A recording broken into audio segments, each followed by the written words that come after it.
நம்ம பார்த்திங்கன்னா ஒரு ஹெல்த்தியான சுண்டல் பிரியாணி தான். இப்போ வந்து சுண்டல் 1 டம்ளர், அரிசி 2 டம்ளர் நான் எடுத்திருக்கேன்.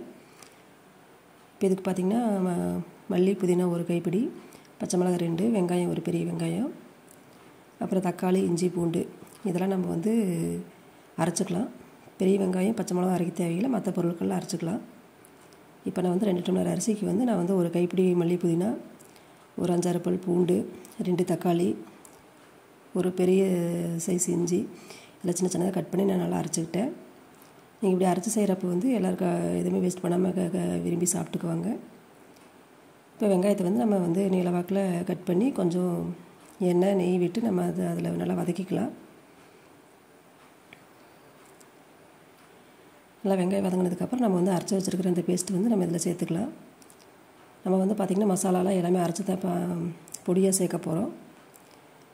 இப்படி சேர்க்குறப்ப வந்து நம்ம வந்து பசங்கள்லேருந்து பெரியவங்க வந்து அந்த இதெல்லாம் ஏலக்காய் கிராம்பெலாம் பொறுக்கி வைக்காமல் கொஞ்சம் இது பண்ணுவாங்க. அதெல்லாம் நம்ம அவாய்ட் பண்ணிவிட்டு இந்த மாதிரி செய்கிறப்ப நல்லா விரும்பி சாப்பிட்டுக்குவாங்க. நான் இதுக்கு வந்து கொஞ்சம் மஞ்சத்தூள் சேர்க்குறேன். மஞ்சத்தூள் உடம்புக்கு நல்லதுங்கிறனால நான் சேர்த்துருக்கேன். உங்களுக்கு விருப்பம் இல்லைன்னு நீங்கள் அவாய்ட் பண்ணிடுங்க.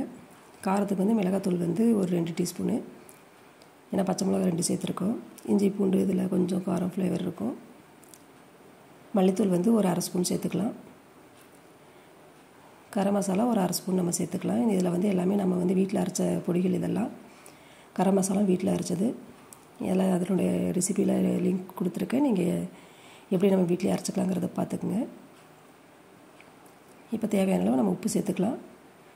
இப்போ 1 ஸ்பூன் சேர்த்துருக்கேன். நம்ம மறுபடியும் திரும்ப லாஸ்ட்டாக செக் பண்ணிவிட்டு சேர்த்துக்கலாம். இப்போ ஒரு 2 கரண்டி வந்து நம்ம தயிர் சேர்த்துக்கலாம். இப்போ இந்த மசாலா நல்லா பச்சை வாசனை போகிற அளவுக்கு நல்லா வதங்கிருச்சு. நம்ம சேனலில் வந்து veg biryani, non veg biryani recipe எல்லாமே இருக்குது.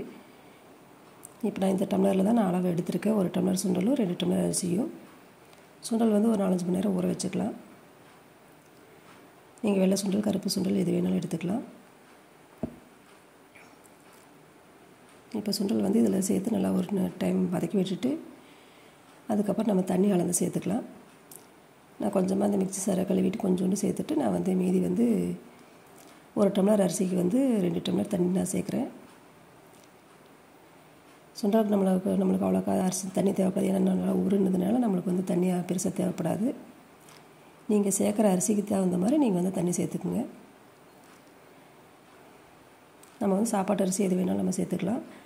நான் வந்து பொன்னி அரிசி தான் சேர்த்துருக்கேன். நீங்கள் வந்து பாஸ்மதி ரைஸ் இல்லை பொன்னி இல்லை நார்மல் நீங்கள் எது செய்கிறீங்களோ அதை சேர்த்து செஞ்சுக்கலாம்.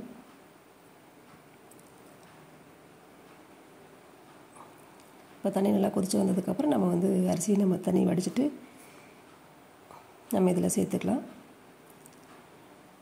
இந்த டைமில் உங்களுக்கு விருப்பம் இருந்தால் நீங்கள் இப்போ மல்லி புதினால கொஞ்சம் நெய் சேர்த்துக்கலாம். இல்லைன்னா ஏற்கனவே நம்ம சேர்த்துருக்க அதே போதுமானது.